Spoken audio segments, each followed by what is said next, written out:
রাতের অন্ধকারে সীমান্তে নড়াচড়া ত্রিপুরার বামুটিয়া এলাকার তেবাড়িয়া সীমান্তে এক যুবককে আটক করা হয়েছে। অভিযোগ, সে অবৈধভাবে সীমান্ত পার হওয়ার চেষ্টা করছিল।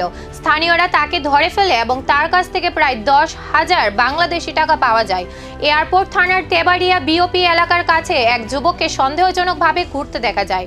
পরে স্থানীয়রা তাকে আটক করে। তল্লাশি চালালে তার কাছে বাংলাদেশি টাকা পাওয়া যায়। যুবকটি নিজের নাম বিল্লাল শেখ বলে জানায়। সে বলে সে বাংলাদেশের রাজশাহী জেলার বাসিন্দা এবং কাজের জন্য ভারতে এসেছিল। তবে দালালের মাধ্যমে সীমান্ত পার হওয়ার কথা বললেও সে ঠিকভাবে কিছু জানাতে পারেনি। স্থানীয়দের সন্দেহ হয় যে সে বারবার ভুল তথ্য দিচ্ছিল। পরে এলাকাবাসী বিএসএফকে খবর দেয়। এরপর তাকে এয়ারপোর্ট থানার পুলিশের হাতে তুলে দেওয়া হয়। এখন পুলিশ তাকে জিজ্ঞাসাবাদ করছে। এই ঘটনা নিয়ে সীমান্ত এলাকায় চাঞ্চল্য ছড়িয়েছে এবং বিষয়টি তদন্ত করে দেখা হচ্ছে।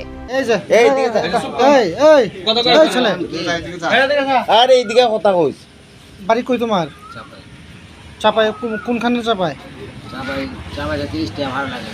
হ্যাঁ, চাপাই থেকে 30 টাকা ভাড়া লাগে। চাপাই থেকে মানে চাপাইটা কোন, ভারতে না বাংলাদেশে? বাংলাদেশে। কোন জেলায়? কোন জেলায়? রাজশাহী জেলা, চাপাই থানা। চাপাই থানা। তুমি এখানে কিভাবে আইছো? আমার বন্ধু নিয়ে এসেছিল। বন্ধু নিয়ে এসেছিল। আমি আইতাম না, তো ওই কয় যে অনেক ভালো চোয়া যায় ঘুরে।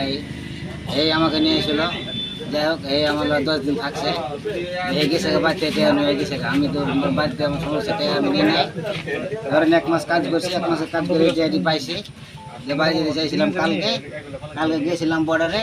তারা খায় ওই জায়গায় জঙ্গলে ছিলাম রাত্রে।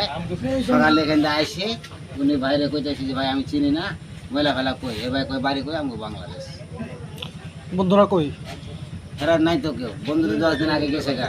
আর যারা 3 জন ছিল ওরা জঙ্গলে আসে না কই আসে তা আমি বলতে পারি। তোমার সঙ্গে তোমার নিয়ে 3 জন 4 জন? আমার লাগে মোট 3 জন ছিল, আমি একজন 4 জন ছিল। 4 জন ছিল। কই কাজ করছো তোমরা? কাম করতেছিলাম আপনার রামনগর 3-এ কাম করছিলাম। কি কাজ করছো? রাজমিস্ত্রি কাম। একজন যুবকের সীমান্ত পার হওয়ার চেষ্টা নাকি এর আড়ালে লুকিয়ে আছে আরো বড় কোনো চক্র? তদন্তেই মিলবে আসল সত্য।